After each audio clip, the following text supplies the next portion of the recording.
Hey Colts fans, I'm JJ Stankevitz and welcome into another episode of the Colts Show, an Indianapolis Colts podcast. Fun show coming up for everyone today. I had a chance to sit down with wide receiver Adonai Mitchell for a really interesting conversation. He is a very honest person. He's very authentic in every conversation I have with him. I love talking to that guy. Also, really fun little cameo we had later in the interview from a very special guest that you can see or listen to here on the podcast. Also, just you can tell I'm not in Baltimore right now. I'm doing this from Grand Park, where the Colts just wrapped up practice on Sunday. Just some housekeeping here for anyone who's wondering. I'm not in Baltimore because it's my kid's first week of kindergarten. So, look, I had twins, and we always wanted two. We had two at the same time, which means we do all of the firsts at once, and then we only get one shot at them. So I'm not missing my kid's first week of kindergarten for anything. So we'll have you covered still on Colts.com. with written stuff from Amanda Foster. Lara Overton's going to have some stuff from Baltimore as well. And then obviously the game tonight against the Ravens, a big opportunity for both Anthony Richardson and Daniel Jones in that game. All right, let's get to my conversation with wide receiver Adonai Mitchell right after this. Colts season tickets are sold out for the 2025 season, but fans interested in 2026 and beyond can join the Forever Blue waitlist presented by Ticketmaster. It's free and includes exclusive pre-sales and offers. Sign up now at Colts.com/waitlist. The Colts 5K and Blues Fun Run return on September 6th.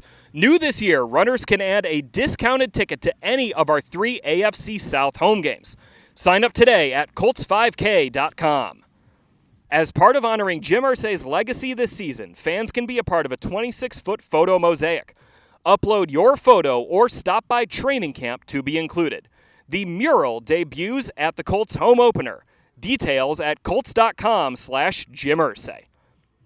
We're honoring Jim Irsay's legacy this season with a commemorative lapel pin featuring the on-field patch design. It's available only at the Colts Pro Shop. Proceeds will benefit Kicking the Stigma. For more on the Colts Show, we'll be right back. It is my pleasure to be welcomed here on the Colts Show by wide receiver Adonai Mitchell. What's maybe the first week or two of camp been like for you? And I guess more specifically, what's something you've been able to do this training camp that you just were not able to do as a rookie for whatever reason? Because rookie, you're kind of drinking through a fire hose. You're coming off the off season where you're training for the combine. All that. What's something that maybe you've been able to do this year that you weren't able to do last year?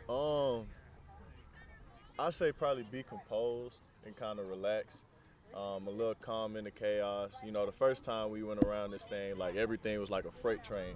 Felt like I never stopped. Even when I got a chance to go to sleep, it felt like I just hit the ground running every day. And, I never really got time to really, just be calm in it, So I feel like this go around, things are obviously slowing down a little bit, second year.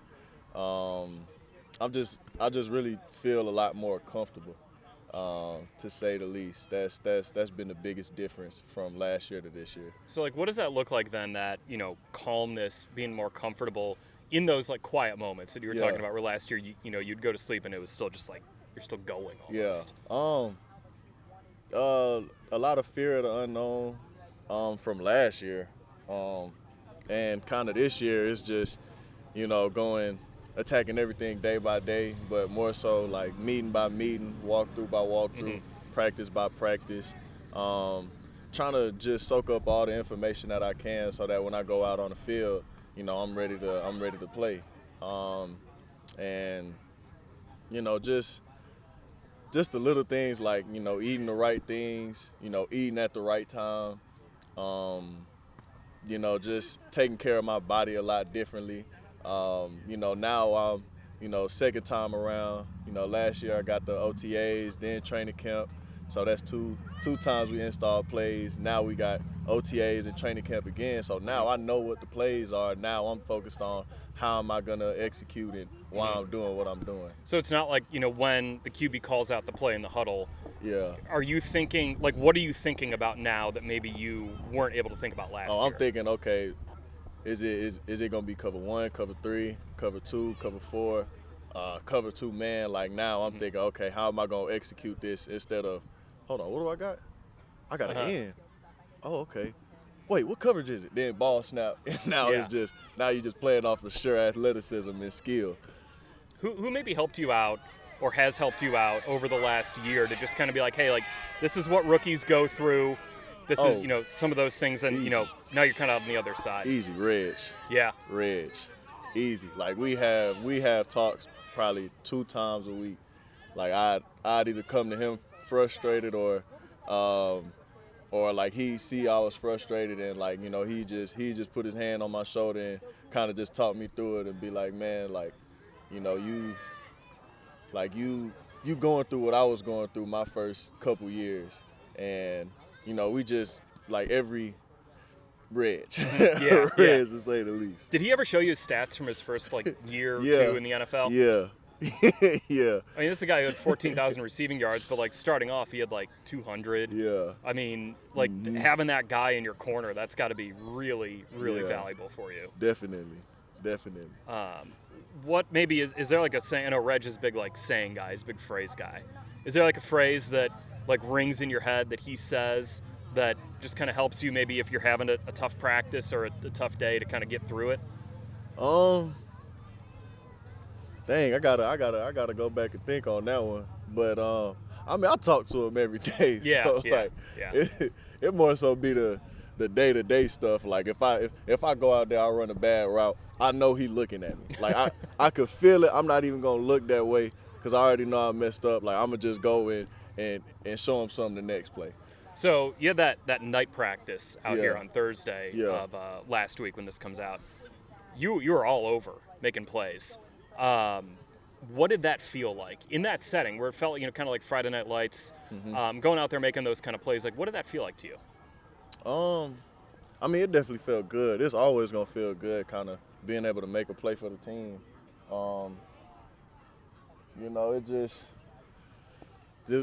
It was just fun, man. Just kind of getting the play call and being able to execute the plays, and just really just trying to earn that trust with the quarterback and the coaches. That's really the main thing, and just to go out there and have fun. So you had that deep ball catch that I think was either for a touchdown, it was right at the goal line, but you also had that toe tap on the sideline. If you're thinking about those 2 plays, which is your favorite one of those 2? And you can watch those on Colts social media too for our listeners and viewers here. They both were converted, so I can't choose one. Both good then if you converted them. Now if I would have scored a touchdown, it would have been a touchdown over both of them. For sure. How do you feel like camp's going for you this year? It's been cool. It definitely just feels better this year versus last year. It definitely I just feel more comfortable. I'm taking coaching differently. I'm listening differently. Like, everything just feels different. And the quarterbacks help me out a lot too, as well. So it definitely feels different. Feels great. You mentioned kind of going through this, kind of 4 times now with the installs and all that, but developing that rapport with Daniel and Anthony, not knowing who's going to be the week 1 starter, just how has that process been for you? I mean, it's been fun, man, just to, like, because them boys been balling. Like, so it's really just not really like a clear answer right now. Like, and, we got faith in whoever steps in week 1 to lead us home. So it's been fun. You could see the grind, and you could see the dog in their eyes. Like the fierce that they playing with, and I love it. It's been fun, man. Are you aware of like who's throwing you the ball in like practice period to practice period, or are you so focused on like my own duties that like if it's 17 or 5, it almost just you're like, oh, okay, that's who's throwing it here? Yeah, pretty much just either way it goes, the only thing I got to do is catch the ball. So catch the ball and just try to be on the same page as the quarterback. So we Just go out there, run the play, catch the ball. What do you like look at other wide receivers in the league or in NFL history to kind of like, you know, in the off season or you got downtime, go on YouTube, watch any of these guys? Do you look at any of that stuff? For sure. I know Shane's a huge Keenan Allen guy. Okay. It's Chargers. So, yeah. So, got my twin over here. But so a lot of guys like Keenan Allen, a lot of Devontae Adams, Stevie Johnson is another one too. Bills, right? Yeah. So really just a lot of guys who separate the best, and you know, like you look at those three receivers, like they were never the tallest, fastest, strongest, but they knew how to get open. So when you're watching them, like, what are you looking for, just in terms of like how they get open against certain coverages or anything like that? Yeah, like how they attack certain leverages. You know, you could line up, have a guy outside leverage and still beat him outside. And I want to know what he did to do that. I want to know how he did it. I want to know step by step, millisecond by millisecond as I'm pressing the little pause and play button. I want to know what he's going through mentally. What does it mean to have your daughter see you play in the NFL? It means everything, man. Come on, twin. There we go. Now we got the real guest on here. It means everything, man. You know, I was the youngest, so you know I wasn't able to be there with my parents while they were in their prime, and so you know it definitely feels good to have somebody here every step of the way, and somebody that I love and cherish forever. So Colts toddler race champion, Iceland Mitchell over here. Come on, now. It was a tight race. Tight race when she ran it last year. You, girl. She be trying to act shot. She ain't really shot. Who's going to run the faster 40-yard dash at the age of, 21? Because you ran it in like a 4.33, but I've now seen your daughter run a 40-yard dash at the age of like 3. Look, man, I love my daughter. All right. She ain't messing with me. All right. We'll call it on that. Adonai Mitchell, Colts wide receiver. Thanks for joining us here on the show, man. Appreciate you. All right, back here on the Colts Show. Before I get to the Colts Show mailbag, a really good question, by the way, came in the YouTube comments from last week's episode with Bernard Ryman. Just a couple thoughts and observations I have, and like the first one is just straight up like this quarterback competition is still too close to call. And whatever happens tonight in Baltimore, it's just one piece of the evaluation. I asked Shane Steichen on Sunday after practice, like how he weights games versus joint practices versus regular practices, and he was just like, it's kind of all even. Everything is evaluated here between all those things plus walkthroughs, meetings. Like the Colts are like minute by minute evaluating Anthony Richardson and Daniel Jones to decide who's going to be their starter a month from today, right? I mean, that's crazy that the Colts season opens 1 month from today against the Miami Dolphins at Lucas Oil Stadium, and everything's being evaluated, and nothing. It didn't even really sound like Shane was more heavily, like putting like a significantly more heavy weight on the games, where, you know, I think sometimes you can view these things as like practices are quizzes and games are tests.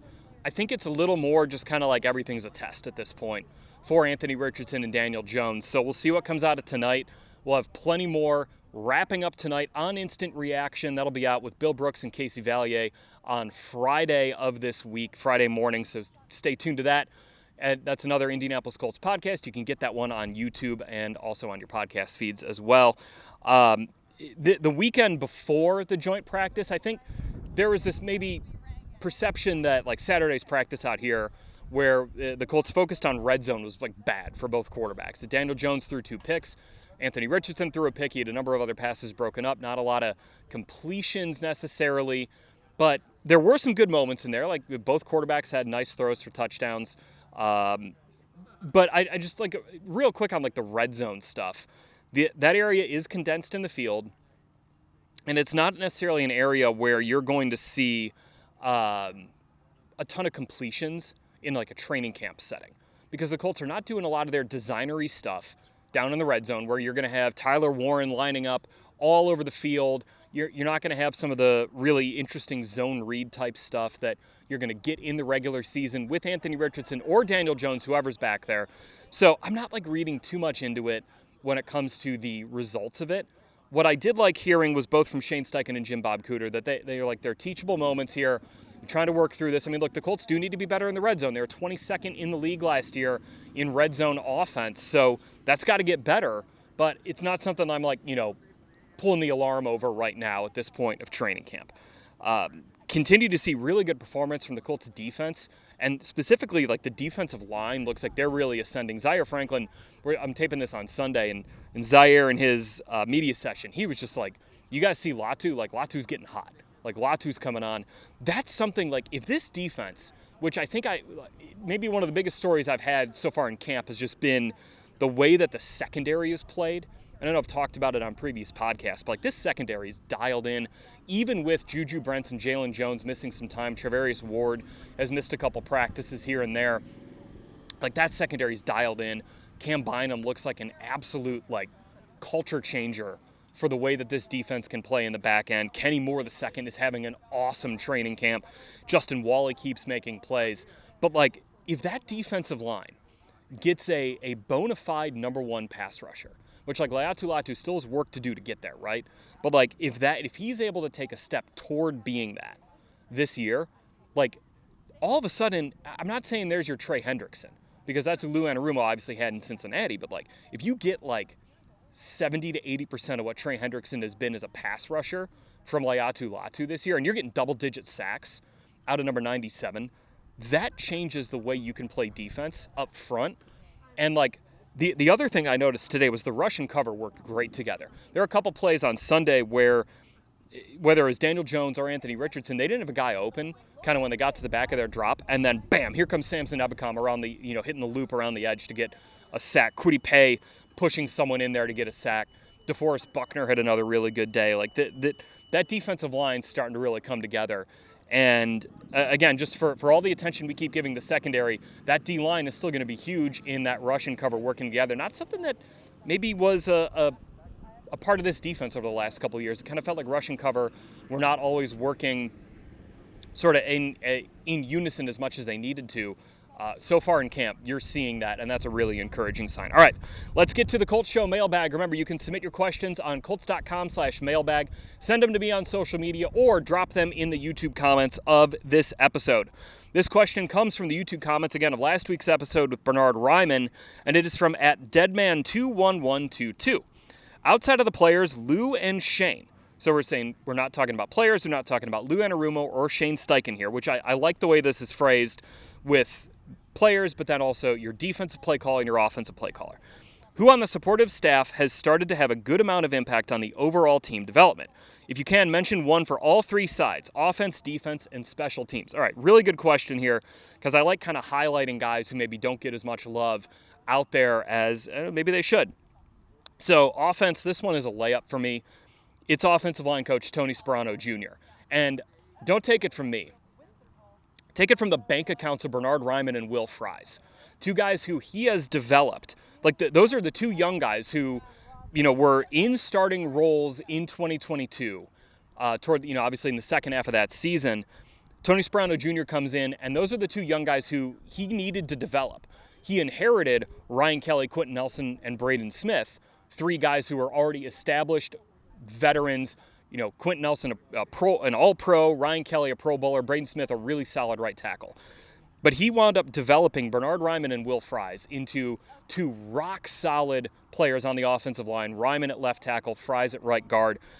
And, those are guys who, it's not like those guys had first-round pedigree. Like, those guys had to earn it from the standpoint of, like, Bernard being a third-round pick and Will Fries being a seventh-round pick, where those guys, just the way NFL rosters are built, those guys can be replaced if they aren't up to the level that you need them to.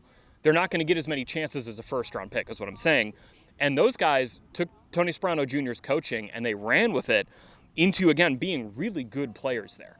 So the development of those two guys, like that's why Tony Sparano is the guy I want to highlight here. But now he's tasked with developing Matt Gonzalez as this team's right guard this year, and then Tanner Bortolini as this team's center, most likely.